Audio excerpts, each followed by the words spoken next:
સાહેબ કર્મ છે ને કોઈ છોડે નહીં, પણ અમારા પોપટગીરી બાપુ એમ કહેતા કે માં અને બાપની સેવા કરવાથી આ વિધાતાના જે લેખ હોય ને એ બદલી જાય છે, તમારી આ રેખાઓ બદલી જાય છે. જેના આંગણામાં મા બાપ બેઠા હોય, સાહેબ હું કાયમ કહું છું એની જેટલી થાય એટલી સેવા કરી લેજો. કારણ કે કાલ ફોટા સામું જોઈને આહુડા પાડવા ને એના કરતા રોટલા ઉપર બેઠા એની સામું જોઈને આહુડા પાડી લ્યો, તમારો આત્મો સફળ થઈ જાય, ભલામણા તમારો જન્મારો સફળ થઈ જાય. પછી ફોટા સામું જોવાનું છે, અમારા બાપુજી છે, અમારા બા છે, અને આંખ ભીની કરવી એના કરતા સામે બેઠા હોય ત્યાં એની સેવા કરી લો ને પછી ફોટા સામું નહીં જોવું પડે. અમારા પોપટગીરી બાપુ કહેતા આ મોસરીની કોરે બાપ બેઠેલો ને પડકે એની 4 વર્ષની દીકરી બેઠી હતી. એમાં પાછળથી અવાજ આવ્યો, હું જોશી મહારાજ છું, તમારી ભાગ જોઈ દઉં, તમારી રેખા જોઈ તમારા જીવન આખું કહી દઉં, હું ભાગી દઉં. એમાં દીકરી એકની એક દીકરી 4 વર્ષની જગદંબા જેવી દીકરી આમ ખડકીમાંથી ડોકો કાઢીને એટલું કીધું, કાંઈ જોશી મહારાજ અહીંયા આવો, અહીંયા આવો, તમે રેખા જોઈને ભાગ કહી દેશો? તો કે હા આવો, મારા આંગણામાં આવો. મોસરીને કોરે આસન નાખ્યું, જોશી મહારાજ બેઠા છે. સાંભળજો, વાત સાંભળવા જેવી છે એટલે કરું છું આજના પ્રસંગને અનુરૂપ. અને આમ 4 વર્ષની દીકરી નાની એવી બેઠેલી, એનો જમણો હાથ લાંબો કરી અને દીકરીનો બાપ એટલું બોલ્યો તો, જોશી મહારાજ આ મારી દીકરીના ભાગ કેવા છે એ કહી દો ને. આમ જોશી મહારાજે રેખા ઉપર મીટ માંડી, પહેલી રેખામાં આમ જોઈને ત્યાં તો જોશી મહારાજ ખુશ થઈ ગયા. દીકરીનો બાપ એટલું બોલ્યો આટલા બધા આનંદમાં, તો કે તારી દીકરીને બહુ સારું ઘર મળવાનું છે. બીજી રેખા જોઈ, જોશી મહારાજ દાંત મળ્યા કાઢવા. એટલે દીકરીનો બાપ બોલ્યો આટલા બધા આનંદમાં કેમ આવી ગયા? તો કે પહેલી રેખામાં તારી દીકરીને ઘર સારું મળવાનું છે, બીજી રેખા મેં જોઈને તારી દીકરીને વર બહુ સારો મળવાનો છે. બાપ રાજી થઈ ગયો. અને ત્રીજી જ્યાં રેખા ઉપર મીટ માંડીને ત્યાં તો જોશી મહારાજની આંખમાંથી બોર બોર જેવડા આંગુડા મીડ્યા પડવા.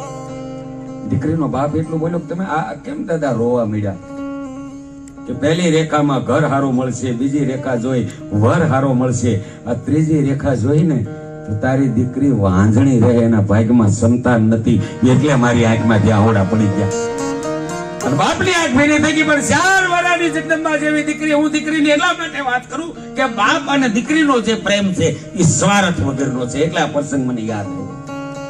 4 વર્ષની દીકરી નાની નાની ઘનશ્યામભાઈ આંગળીઓ અને બાપના આહુડાને આમ લોહી નાખ્યા કે બાપુજી હજી તો હું 4 વર્ષની છું, હું 22 વર્ષની થાવ ત્યાં રેખાઓ બદલી જાય. આ જોશી મહારાજને શું ખબર હોય?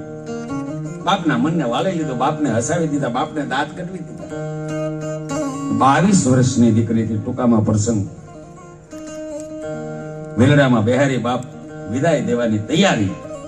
આંખમાંથી આંગુડા પડતા હતા, એક આંગુડું આંખનું ઈ પડતું હતું કે દીકરી વિદાય થતી હતી, અને બીજા આંખમાંથી આંગુડા ઈ પડતા હતા કે મારી દીકરીના ભાગમાં સંતાન નથી.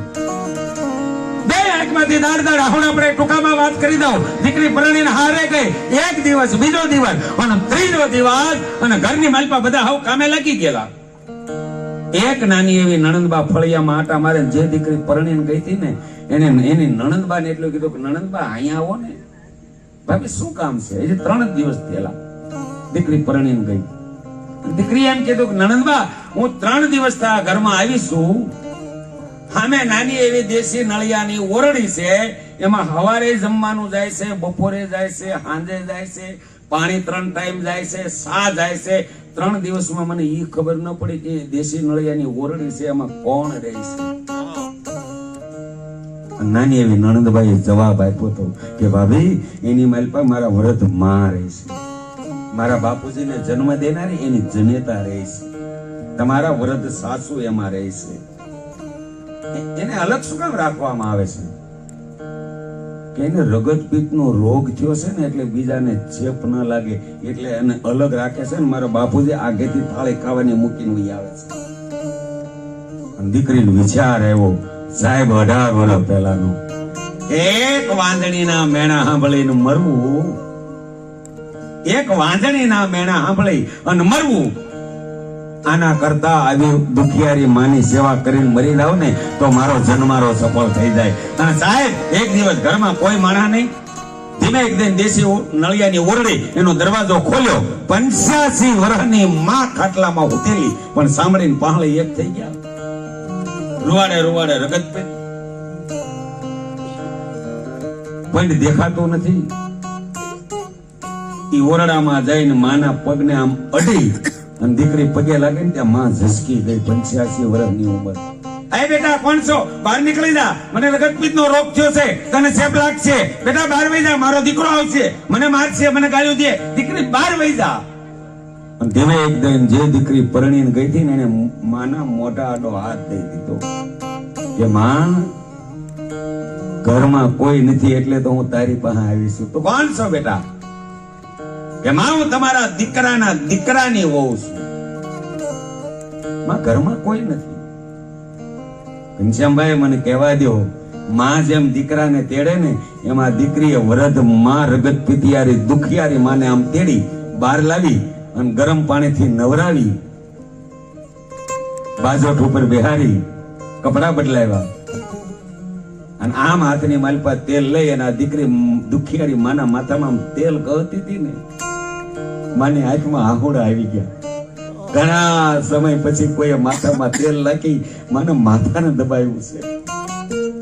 મારી આંખમાંથી આહુડા પડી ગયા, અંદરથી શબ્દ નીકળી ગયા કે બેટા તું 3 સંતાનની માં થાજે. મારા બાપ, તું 3 સંતાનની માં થાજે.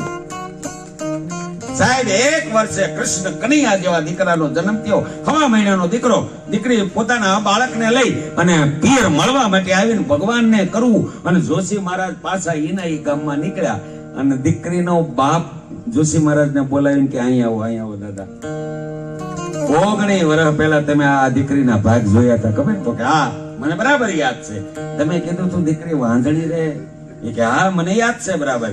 આ એને ખોળામાં હોતો ને કૃષ્ણ કનૈયા જેવો દીકરો, એ મારી દીકરીનો દીકરો છે. જોશી મહારાજ એટલું કીધું, મારા ભાઈ જોયેલા જોશ કોઈથી ખોટા ન પડે. બેટા તારો હાથ જોવા દે ને. એ આમ દીકરીએ લાંબો હાથ કર્યો. હારું ઘર મળશે રેખા હતી, હારો વર મળશે ઈ રેખા હતી, પણ વાંજિયાની રેખા ભૂસાઈ ગઈ હતી. અને જોશી મહારાજે એટલું કીધું તું, બાપ મારા જોશ કોઈ દી ખોટા ન પડે બાપ. પણ આ દીકરીએ કોઈ દુખી આત્માનો સેવા કરી ને જે લેખની માથે મેઘ લાગી ગયા છે, એની વાંજિયાની રેખા પોહાઈ ગઈ છે. એક મા બાપની સેવા કરવાથી સાહેબ વિધાતાના લેખ બદલી જતા હોય. તો વિચાર કરો તો આંગણામાં મા બાપ હોય, સ્વરૂપથી સોહામણું આંગણું હોય.